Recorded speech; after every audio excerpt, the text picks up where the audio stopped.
Президент Садыр Жапаров түрк тилдүү мамлекеттердин кызматташтык кеңешинин мүчө мамлекеттеринин башчыларынын саммитинин алкагында Түркмөнстандын президенти Гурбангулу Бердимухамедов менен жолугушту.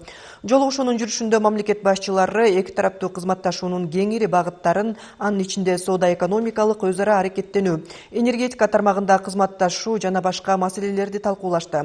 Садыр Жапаров үстүбүздөгү жылы эки тараптуу кыргыз-түркмөн байланыштары байкаларлык активдешкенин канаттануу менен белгилеп, жогорку деңгээлдеги жолугушуулардын жүрүшүндө жетишилген макулдашуулар мөөнөтүндө ишке ашаарына ишеним артты.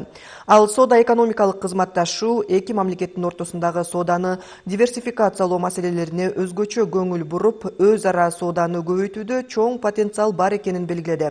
Садыр Жапаров кыргыз тарап эки тараптуу кызматташтыкты, ошондой эле эл аралык уюмдардын алкагында өз ара аракеттенүүнү мындан ары чыңдоо жана өнүктүрүү үчүн бардык чараларды көрүүгө даяр экендигин ырастады. Түркмөнстан президенти Гурбангулу Бердимухамедов эки тараптуу кызматташтыктын ыраттуу өнүгүп жатканын белгилеп, жана Кыргызстан менен эки жана көп тараптуу форматтагы өз ара аракеттенүүнү өнүктүрүүгө кызыктар экенин билдирди.